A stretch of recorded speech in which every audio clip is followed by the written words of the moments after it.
بسم اللہ الرحمن الرحیم۔ السلام علیکم دوستو، تاریخ بتاتی ہے کہ اسلام کی آمد کے وقت سرزمین عرب کے تمام افراد خود کو حضرت ابراہیم علیہ السلام کی اولاد اور ان کے دین پر قائم و دائم مانتے تھے۔ وہ لوگ اس حسب و نسب پر نازاں بھی رہتے تھے۔ ان کے خیال میں وہ دین حنیف پر عمل پیرا تھے، لیکن در حقیقت انہوں نے دین ابراہیمی کے مذہبی احکام میں اس قدر تبدیلیاں کر دی تھیں کہ احکام کی اصل روح ہی ختم ہو گئی تھی اور وہ شرک و کفر کے اعمال کا مجموعہ بن کر رہ گئے تھے۔ اس وقت کے عرب معاشرے میں مروجہ دینی و مذہبی رسوم و رواج دراصل دین ابراہیمی کی بگڑی ہوئی صورت تھے، جنہیں انہوں نے زندگی میں نافذ کیا ہوا تھا اور شدت سے ان کی پاسداری و پابندی کرتے اور کرواتے تھے۔ ان سے انحراف کو ارتکاب عظیم سمجھتے اور خود ساختہ معبودوں کی ناراضگی کا سبب جانتے تھے۔ معبودان باطلہ کی خوشنودی اور رضا کی خاطر روزوں کی صورت میں کفارے ادا کرتے، ان کا قرب پانے کی خاطر کعبہ کی عزت کرتے، اس پر غلاف چڑھاتے، حج کرتے، یہاں تک کہ برہنہ طواف کرتے تاکہ ان کے خدا راضی ہو کر ہمیشہ ان پر مہربان رہیں۔ آج کی ویڈیو میں زمانہ جاہلیت میں ادا کیے جانے والے حج کی مکمل تفصیلات آپ کو بتائیں گے کہ حج کے دوران یہ لوگ کیا کچھ کرتے تھے اور حج سے جڑی رسومات اور عبادات کیا تھیں، اور حج کے دوران یہ لوگ اپنے بتوں کو کیسے پکارتے تھے۔ دوستو، یاد رہے کہ عربوں کے آباء و اجداد دین حنیف کے پیروکار ہو گزرے تھے، مگر ان کی نفسانی خواہشات اور توہم پرستی انہیں گمراہی کی جانب ہانک کر لے گئی تھی، جس کے نتیجے میں ان کے مذہبی افکار پراگندہ ہوئے تو انہوں نے بت بنائے، عبادت کے انداز بدلے، رسموں کا اختراع کیا۔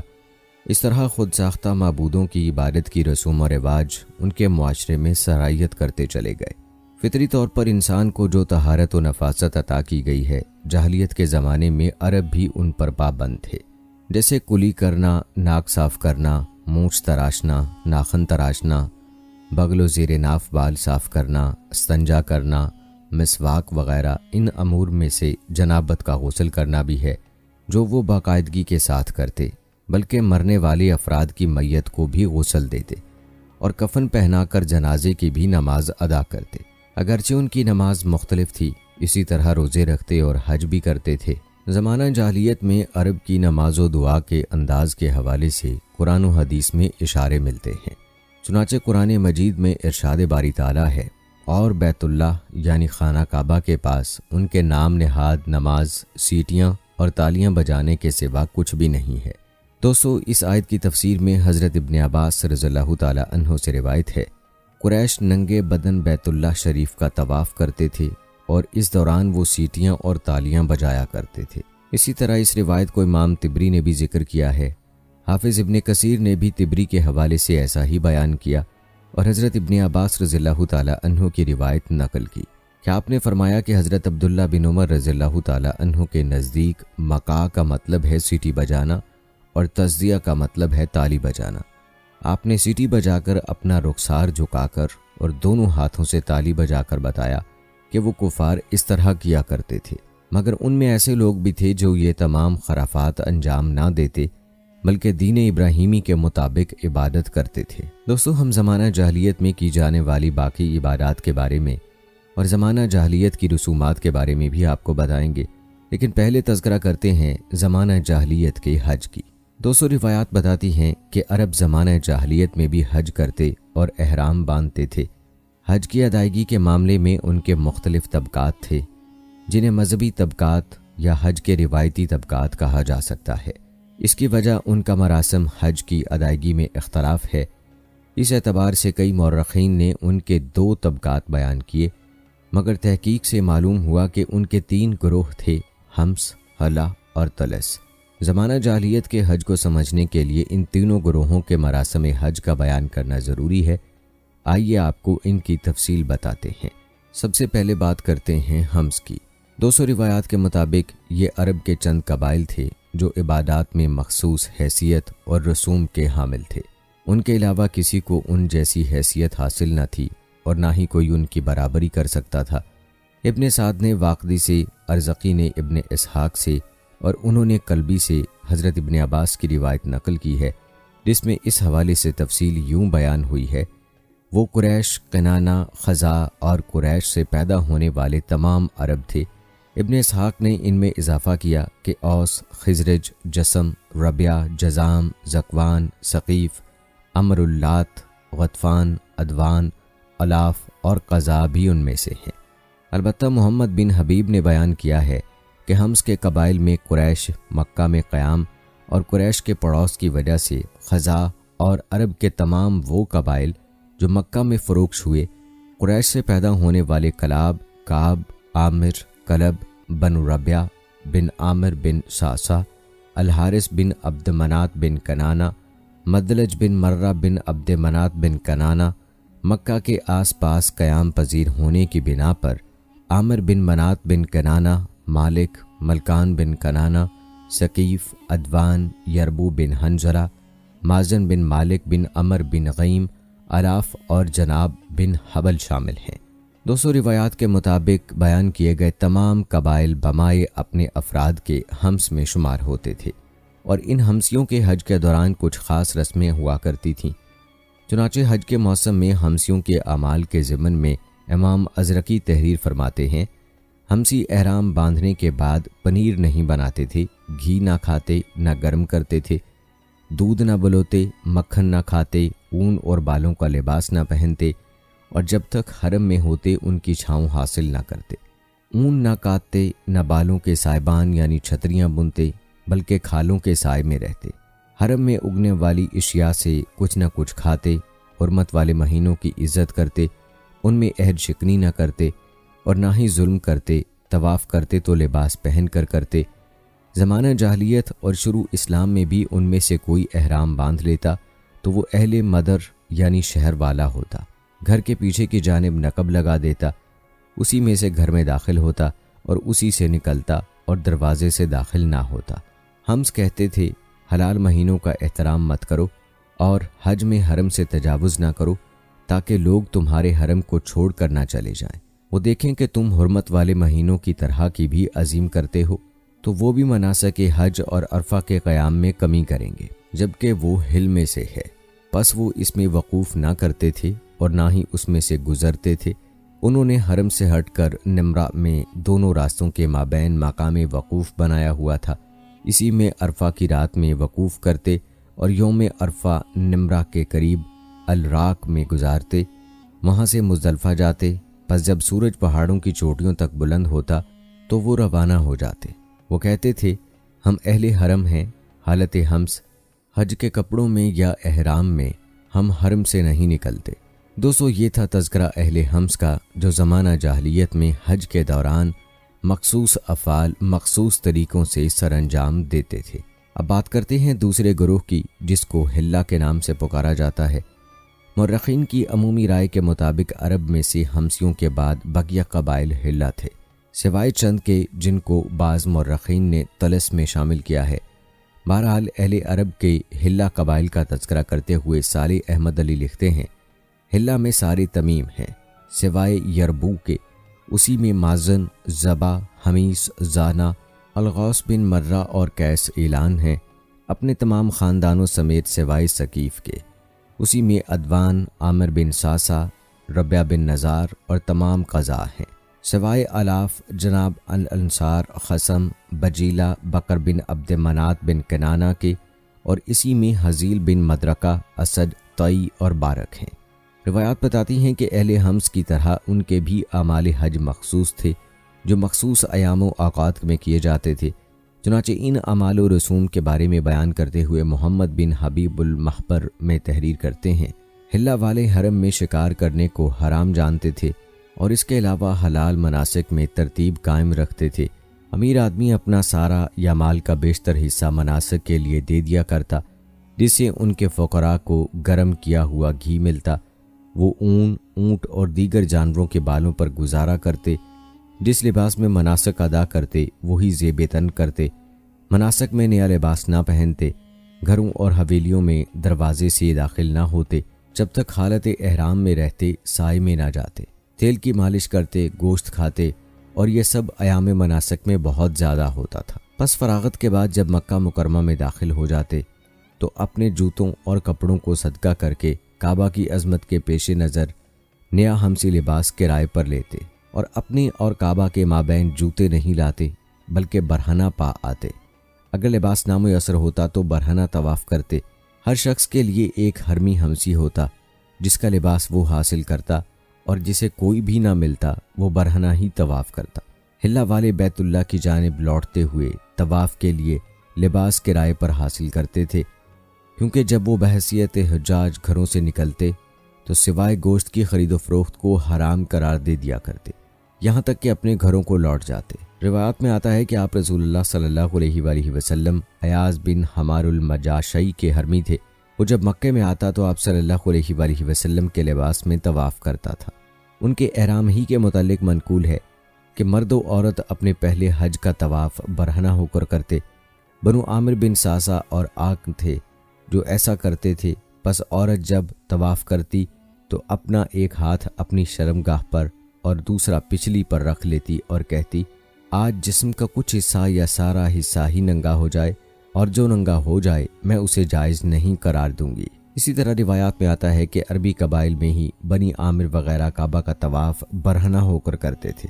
دوستو، یہ تھا تذکرہ عرب کے دو گروہوں کا۔ عرب میں سے ہمسیوں کو علیحدہ کرنے کے بعد مورخین کی عمومی رائے کے مطابق ہونا یہ چاہیے کہ بقیہ تمام قبائل حلہ شمار ہوں، مگر محمد بن حبیب نے اس قسم میں ایک تیسری قسم طلس کا اضافہ کیا ہے۔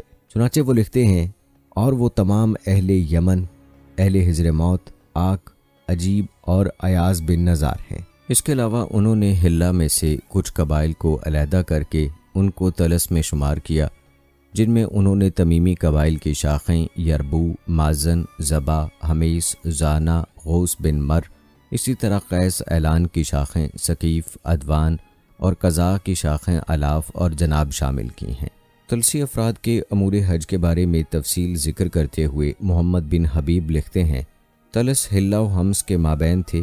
حالت احرام میں وہ حلہ کے مثل اعمال کیا کرتے تھے، جبکہ کپڑے پہننے اور گھر میں داخل ہونے کے اعمال حمس کی مانند کرتے۔ وہ کعبہ کے گرد برہنہ نہیں ہوتے تھے، نہ کپڑے کرائے پر لیتے اور گھروں میں دروازوں سے ہی داخل ہوتے، نہ بیٹیوں کو زندہ درگور کرتے اور حلہ کے ساتھ ہی وقوف کرتے اور وہی اعمال کرتے جو وہ کیا کرتے تھے۔ روایات بتاتی ہیں کہ زمانہ جاہلیت میں وہ لوگ حج و عمرہ ادا کرتے ہوئے تلبیہ بھی کہا کرتے تھے، لیکن بعض قبائل نے اس تلبیہ میں ایسے الفاظ اپنی طرف سے بڑھا دیے جس سے عقیدہ توحید مسخ ہو کر رہ گیا۔ روایات بتاتی ہیں کہ عرب جب بیت اللہ کے حج کا ارادہ کرتے تو ہر قبیلہ اپنے اپنے صنم یعنی بت کے پاس کھڑا ہوتا اور اس کے پاس نماز پڑھتا، پھر تلبیہ پڑھتے پڑھتے مکہ آ جاتا۔ دیگر باہمی مختلف رسومات کی طرح ان کے تلبیات بھی مختلف تھے، چنانچہ ابن واضح یعقوبی ان تمام کی تلبیات کو نقل کرتے ہوئے تحریر کرتے ہیں کہ قریش کا تلبیہ یہ تھا، میں حاضر ہوں اے اللہ، میں حاضر ہوں، میں حاضر ہوں، تیرا کوئی شریک نہیں، بالفرض کوئی بنائے بھی تو اس کا اور اس کی تمام ملکیت کا مالک ہے۔